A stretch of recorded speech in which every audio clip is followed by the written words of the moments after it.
अग्रिम रहने का सौभाग्य इस महिला विकास मंच को मिला। मैं जानता हूँ इस दौरान कई कठिनाइयां महिला विकास मंच को झेलनी पड़ी, यहाँ पे आज तक झेलनी पड़ रही हैं।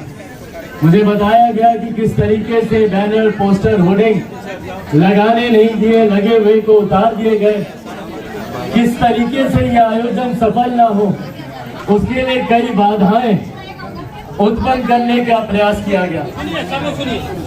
पर ये बाधाएं नहीं है, ये डर है आपका। डरते हैं आपसे, डरते हैं आपकी ताकत से। और यही कारण है कि हर तमाम तरीके की असुविधा उत्पन्न करके कैसे आपके कार्यक्रम को कमजोर किया जाए, ये प्रयास किया जाता है। पर ये प्रयास उनके डर को दिखाता है, उनकी कमजोरी को दिखाता है, और ये आपकी बढ़ती ताकत को दर्शाता है कि आपकी ताकत आज की तारीख में इतनी है कि बड़ी बड़ी शक्तियां आपको कमजोर करने के लिए, आपको असफल करने के लिए आपके सामने खड़ी हुई। पर आज जब मैं इस मंच पर मौजूद हूँ, महिलाओं की जब हम लोग बात करते हैं सर्वप्रथम, और मैं हर मन से इस बात को कहता हूँ क्योंकि मैं दिल से इस बात को मानता हूँ कि महिलाओं को सशक्त करने वाला कोई नहीं हो सकता, और महिलाओं को सशक्त करने की जरूरत ही नहीं। जिनमें खुद में इतनी शक्ति है, जो इस सृष्टि का सृजन करती है, जो इस दुनिया को चलाती है, उन्हें हम लोग, और खास तौर पे हम जैसे पुरुष वर्ग के लोग कौन होते हैं सशक्त करने वाले? आप लोगों में स्वयं इतनी ताकत है।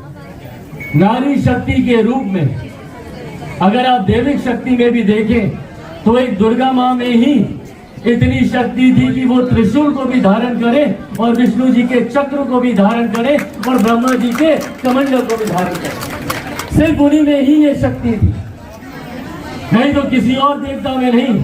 कभी हम लोगों ने महादेव को नहीं देखा कि उन्होंने त्रिशूल के साथ उन्होंने चक्र को भी धारण किया, या हम लोगों ने विष्णु जी को नहीं देखा कि उन्होंने साथ में त्रिशूल को धारण किया। इतनी शक्ति को अपने में समाने की ताकत सिर्फ महिलाओं में ही है।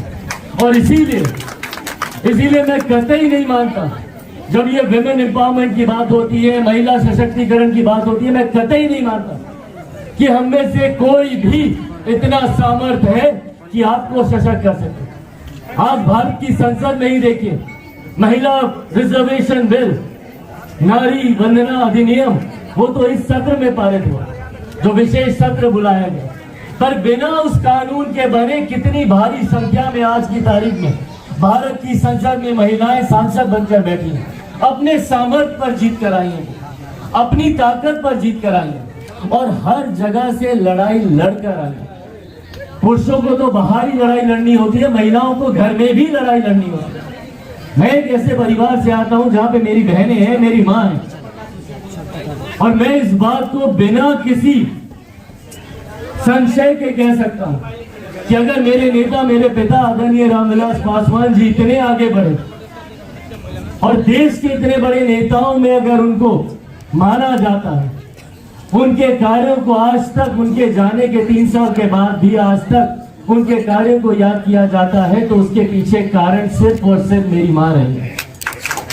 अगर वो मुझे, मेरी बहनों को नहीं संभालती, अगर वो घर को नहीं देखती, तो शायद मेरे पिता आज इतना आगे नहीं आ पाते। और यही मेरे साथ भी, अगर वो घर पे नहीं होती, अगर मुझे इस बात की चिंता से मैं मुक्त नहीं होता कि घर को कोई देख रहा है, घर को कोई संभाल रहा है। और मुझे खुशी है कि आज जहां महिलाएं हर एक क्षेत्र में अपना परचम लहरा रही, तो वहीं कहीं ना कहीं अब एक होम मेकर की भूमिका को भी वो पहचान दी जाएगी।